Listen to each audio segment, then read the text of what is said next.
Halo sahabatku, apa kabar? Sehat dan bahagia ya? Video kali ini saya mau membuat kue lapis kukus tradisional. Inilah bahan-bahannya: tepung tapioka, tepung terigu, gula pasir, dan santan. Santan bisa pakai yang kemasan, juga bisa pakai yang fresh. Kita tambahkan sedikit pewarna makanan, air untuk dicampurkan ke santan kental atau santan freshnya. Pertama-tama kita siapkan wadah yang lebih besar untuk mencampur semua bahan menjadi satu. Pertama-tama adalah tepung tapioka, kemudian tepung terigu kita masukkan ya. Jangan lupa gula pasirnya, dan kita aduk-aduk sebentar supaya semua bahan tercampur menjadi rata dulu. Baru kemudian kita masukkan santan fresh atau santan instan yang sudah kita campur dengan air, dan kita aduk rata santannya terlebih dahulu sebelum kita masukkan ke dalam wadah yang berisi dengan tepung-tepung. Kemudian kita aduk lagi ya. Aduk sampai merata. Oh ya, santannya jangan langsung dimasukkan semua ya, supaya bahan-bahannya tidak bergerindil. Untuk mempermudah pengadukan kita, kita masukkan lagi semua sisa santannya. Lalu diaduk lagi. Diaduk terus sampai merata. Pelan-pelan saja aduknya biar tidak tumpah ya. Kita aduk-aduk lagi. Mungkin ini agak lebih berat. Untuk memastikan semua bahan tercampur dengan rata, sebaiknya kita saring saja bahan-bahan ini. Pasti ada sisa-sisa yang masih bergerindil.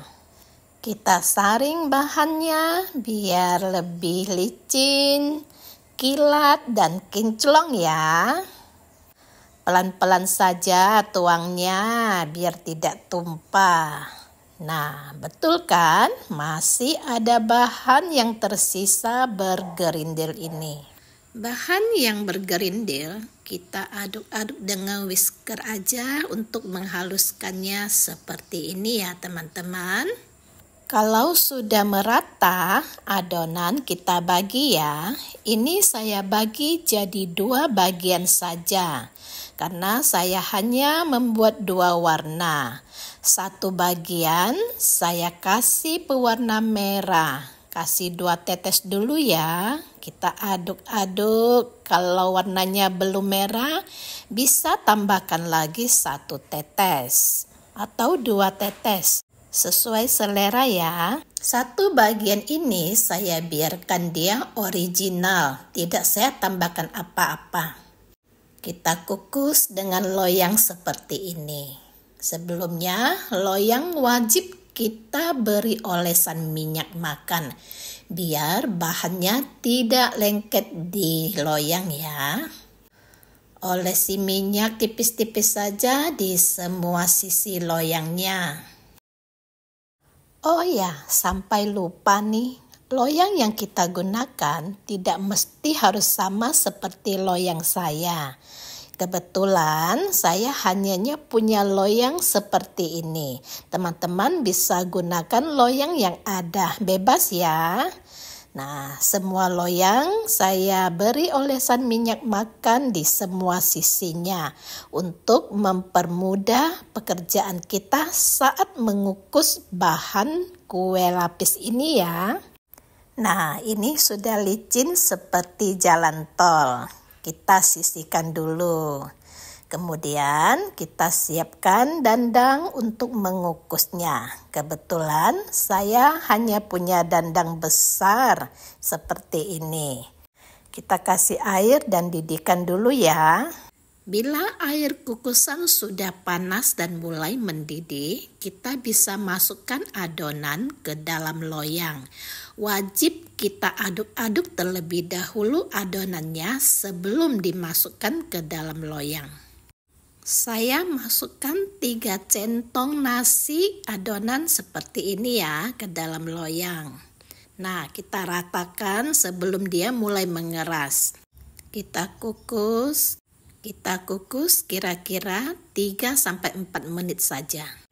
Kita tambahkan lagi lapisan berikutnya.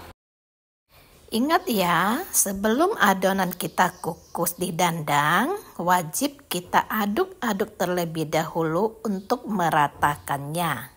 Ini sama ya, setiap lapisannya saya beri 3 centong nasi seperti ini. Kita tutup dan kukus cukup 3 menit saja. Ini kukusnya kelamaan. Ini warna merahnya tidak merata. Pasti ada posisi yang miring. Saya tidak tahu apa yang miring. Nah, solusinya seperti ini. Saya goyang-goyangkan seperti ini ya, sebelum adonannya keras dan matang. Agar hasil kue lebih sempurna dan tampilannya lebih cantik. Sudah rata, kita kukus lagi ya. Nah, ini hasilnya teman-teman. Lebih oke kan? Kue yang sudah matang kita diamkan sampai benar-benar dia dingin. Baru boleh kita kotak-katik. Kita sisir 4 sisinya terlebih dahulu untuk melepaskan kue dari adonan. Caranya kira-kira seperti ini ya. Keluarkan kue dari loyang kira-kira seperti ini caranya. Saya kasih alas plastik untuk mempermudah pekerjaan saat menggulungnya. Kita rapikan dulu semua sisinya. Jangan terburu-buru ya. Tahap selanjutnya kita mulai menggulung kue yang sudah dingin. Kita mulai menggulung dari sisi paling ujung. Pelan-pelan saja gulungnya. Awal-awal memang agak rumit ya karena belum terbiasa. Nah, ini udah mulai lancar nih. Gulung terus ya sampai ke ujung. Dereng, akhirnya berhasil menggulung dengan baik. Saya pastikan dulu ya, gulungan terekat dengan baik seperti ini caranya. Dengan plastik yang kita gunakan sebagai alas. Dirasa sudah melekat dengan baik, kita buang sisi kiri dan kanannya untuk merapikan kue kita. Kalau sudah dirasa rapi, kita potong dengan rata sesuai ukuran yang kita inginkan. Ini saya potong 3 bagian saja. Inilah hasil kuenya dari 5 kali kukusan.